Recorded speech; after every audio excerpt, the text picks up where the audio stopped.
আইয়ুবে জাহিলিয়ার ঘোর অন্ধকারে যখন মানবতার নিঃশ্বাস নেওয়ার জায়গাটুকু দখল করে নিচ্ছিল, সেই সময় আল্লাহ তাআলা বিশ্বনবীকে দুনিয়ার জমিনে প্রেরণ করে বলেন, নবী, আমি আপনাকে এই জমিনে প্রেরণ করেছি, এই বিশ্ব জগতের জন্য প্রেরণ করেছি। ওমা আরসালনাকা ইল্লা রাহমাতাল লিল আলামিন, and we have sent you not but as a mercy for the world, এই বিশ্ব জগতের জন্য রহমত হিসেবে প্রেরণ করেছি। বিশ্বনবীকে আল্লাহ তাআলা রহমত হিসেবে প্রেরণ করলেন। বিশ্বনবী জনাব মুহাম্মদুর রাসূলুল্লাহ সাল্লাল্লাহু আলাইহি ওয়াসাল্লাম মদিনার জমিনে একবার সাহাবাদেরকে বলতেছেন, আনা মুহাম্মদ ওয়া আনা আহমদ ওয়া আনা নবিয়ুর রহমত, আমি হচ্ছি মুহাম্মদ, আমি আহমদ, আমি নবী হচ্ছি নবীর রহমত। সুবহানাল্লাহ। বিশ্বনবী জনাব মুহাম্মদুর রাসূলুল্লাহ সাল্লাল্লাহু আলাইহি ওয়াসাল্লামের বয়স যখন 12 বছর, আর রাহিকুল মাকতুমের মধ্যে এসেছে 12 বছর বয়সে চাচা আবু তালেবের সাথে সিরিয়ার উদ্দেশ্যে ব্যবসার উদ্দেশ্যে রওনা দিয়েছিলেন। প্রতিমধ্যে খ্রিস্টান পণ্ডিত বহাইরার সাথে দেখা। 12 বছরের বালক মুহাম্মদকে খ্রিস্টান পণ্ডিত বহাইরা দেখে বলে, হাযা সাইয়্যিদুল আলামিন, হাযা ইয়াবআসুল্লাহু রাহমাতাল লিল আলামিন। এই বালক সাধারণ কোন বালক নয়, এই বালক হচ্ছে বিশ্বজগতের নেতা, এই বালক হচ্ছে বিশ্বজগতের জন্য রহমত। সুবহানাল্লাহ। আল্লাহ বলেন, আমি আপনাকে রহমত হিসেবে প্রেরণ করেছি। নবী নিজেই বলেন, আমি রহমত। এমনকি একজন খ্রিস্টান পণ্ডিত বালক মুহাম্মদকে দেখে বলছে, এই বালক হচ্ছে বিশ্বজগতের রহমত। সুবহানাল্লাহ। সম্মানিত উপস্থিতি, যেই মাসে এই রহমতের নবী এই দুনিয়ার জমিনে এসেছিলেন, সেই মাসটি হচ্ছে এই পবিত্র রবিউল আউয়াল মাস। আজকে রবিউল আউয়াল মাসের শেষ জুমা এবং শেষ দিন।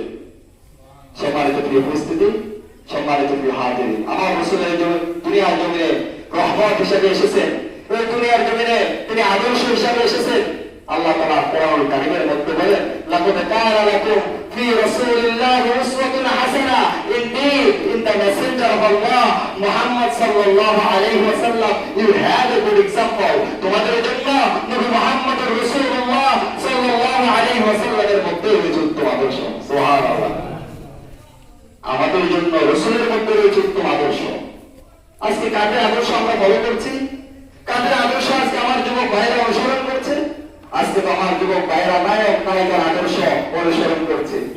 আজকে তারা কোন জামা গায়ে দেয়, সোয়েটারকে কোন ভাবে কাটিং দেয়, আজকে আমার যুবক ভাইরা সেটাকে ফলো করছে। আজকে আমাদের যুবক ভাইরা আজকে খেলোয়াড়দেরকে ফলো করছে, সে কোন জার্সি গায়ে দেয়, কিভাবে চলাফেরা করে তাদেরকে ফলো করছে। গায়ক কিভাবে গায়, সেই গায়কদেরকে, যারা ইসলাম বিদ্বেষী সংস্কৃতি পালন করে সেই গায়কদের সাথে তারাও গাচ্ছে। আজকে রাসূলের আদর্শ বাদ দিয়ে নায়ক নায়িকার খেলোয়াড়দের আদর্শ যখন ফলো করছে, আজকে যখন এই বাংলার মানুষ বলছে আমি ওর আদর্শের সৈনিক, কেউ বলছে আমি মুজিবের আদর্শের সৈনিক, কেউ বলছে আমি জিয়ার আদর্শের সৈনিক, অথচ 1450 বছর পূর্বে আল্লাহ তাআলা কোরআনুল কারীমের মধ্যে বলেন, তোমরা জিয়ার আদর্শের সৈনিক নয়, তোমরা মুজিবের আদর্শের সৈনিক নয়, তোমরা হচ্ছে লাকাদ কানা লাকুম ফি রাসূলিল্লাহি উসওয়াতুন হাসানা, নবী মুহাম্মদুর রাসূলুল্লাহ সাল্লাল্লাহু আলাইহি ওয়াসাল্লামের আদর্শের সৈনিক। কার আদর্শকে আপনি ফলো করছেন? কার আদর্শে আপনি আদর্শিত হচ্ছে? অথচ আমাদের জন্য আদর্শ হচ্ছে, আমাদের জন্য মডেল হচ্ছে নবী মুহাম্মদুর রাসূলুল্লাহ। শুধু সেই যুগের ইহুদি খ্রিস্টানরাই বলে নাই, সেই যুগের ইহুদি খ্রিস্টানরা বলে নাই এই বালক রাহমাতাল লিল আলামিন।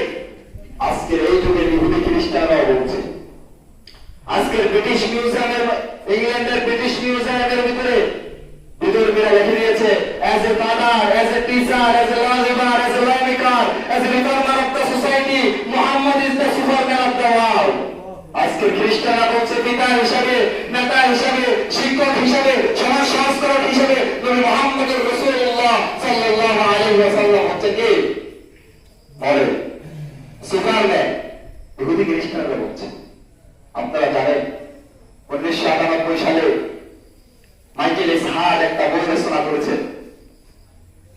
তার বইয়ের নাম হচ্ছে the 100 ranking of the most influential person of the history. তিনি পৃথিবী বিখ্যাত 100 জন মনীষীর জীবনী ওই বইয়ের মধ্যে উল্লেখ করেছেন। পৃথিবীর সেরা 100 জন মানুষের জীবনী তার বইয়ের মধ্যে তিনি লিখেছেন। তিনি ওই বইয়ের সর্বপ্রথম যার জীবনী দিয়ে শুরু করেছেন তিনি হচ্ছে আমার নবী, আপনার নবী, নবী মুহাম্মদুর রাসূলুল্লাহ সাল্লাল্লাহু আলাইহি ওয়াসাল্লামের জীবনী দিয়ে শুরু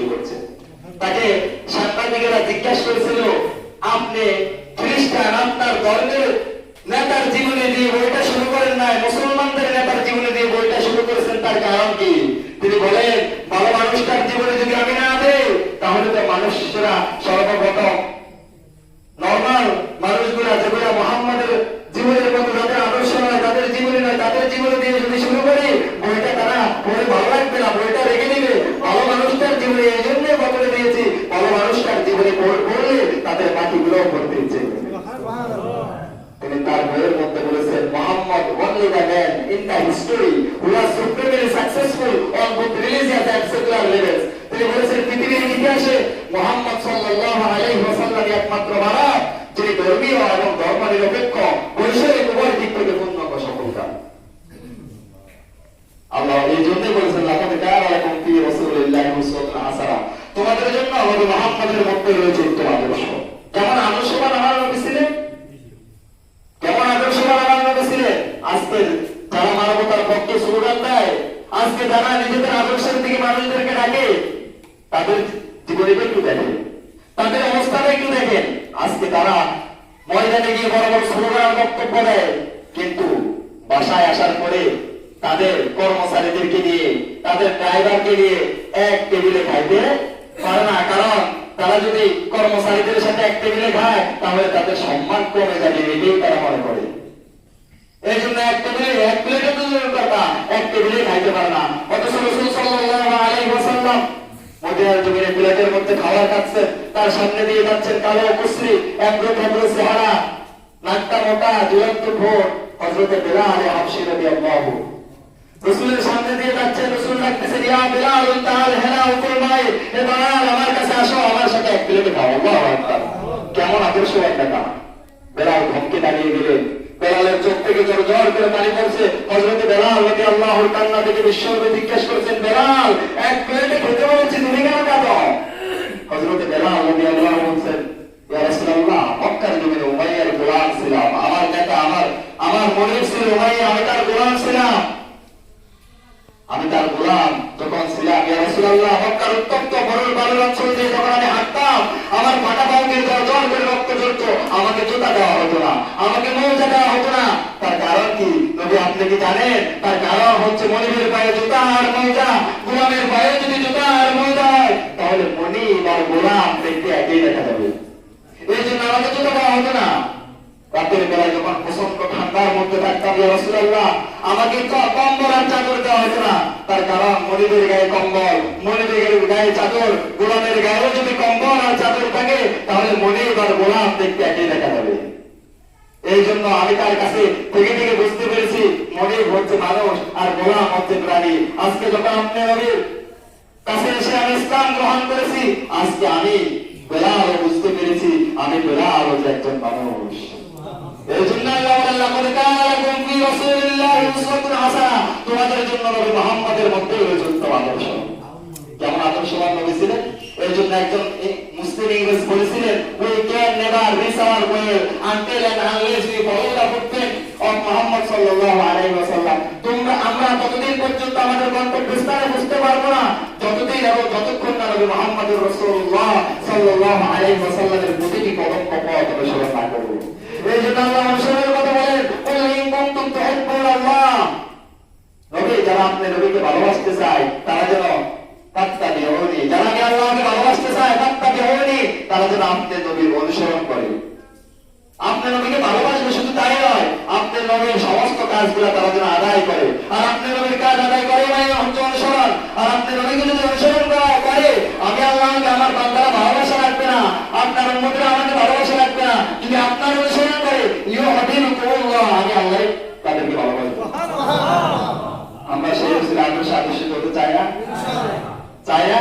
রাসূল মুহাম্মদ হিসেবে এসেছে, রাসূলের জীবনী বলে শেষ করা যাবে না। হুজুর আরো যারা আছে ওরা বলবেন। কবি বলেছেন তোমারই শান কেমনে বর্ণিব, আমি যে অপরহীন, কুল কায়নাতের শ্রেষ্ঠ রাসূল রাহমাতাল লিল আলামিন। রাসূলের শান বলে শেষ করা যাবে না। সম্মানিত প্রিয় উপস্থিতি, সম্মানিত প্রিয় হাজিরিন, যেহেতু সময় সংকীর্ণ, বিশ্বনবী জনাব মুহাম্মদুর রাসূলুল্লাহ সাল্লাল্লাহু আলাইহি ওয়াসাল্লাম ছিলেন এই মানব জাতির জন্য আদর্শ। তিনি ছিলেন উত্তম আদর্শে প্রতিষ্ঠিত। আল্লাহ বলেন, ওয়া ইন্নাকা লাআলা খুলুকিন আযীম, ও নবী আপনি হচ্ছেন উত্তম চরিত্রের সুমহান আদর্শ। আজকে যে রাসূলের চরিত্রের বিরুদ্ধে কথা বলে সেই নবীর চরিত্রে সার্টিফিকেট দিয়েছেন কে? আমরা সেই রাসূলকে ভালোবাসি না? সেই রাসূলকে যদি ভালোই না বাসি তাহলে কি ইমানদার হতে পারবো না? রাসূল বলেন, লা ইউমিনু আহাদুকুম, তোমরা ইমানদার হতে পারবে না, তোমরা মুমিন হতে পারবে না, হাত্তা আকুনা আহাব্বা ইলাইহি মিন ওয়ালিদিহি ওয়া ওয়ালাদিহি ওয়ান নাসি আজমাইন, যতক্ষণ না তোমাদের সন্তান, তোমাদের পিতামাতা, পৃথিবীর সমস্ত মানুষের চাইতে আমি নবী মুহাম্মদকে বেশি ভালো না বাসবে, লা ইউমিনু, তোমরা মুমিন হতে আমরা আমাদের সন্তানদের চাইতে আমার নবীকে ভালোবেসে বাসি না? আমাদের পিতা মাতার চাইতে বেশি ভালোবাসি না? আমাদের জীবনের চাইতে বেশি ভালোবাসি না? জীবনের চাইতে বেশি ভালোবাসি বলে এই জন্য আমরা দেখি ইলমুদ্দিনের মতো একজন লোক রাজা তালকে হত্যা করেছিলেন সে ভারতবর্ষে, কারণ সে আমার রসুলকে রবিরা রসুল বলেছিল।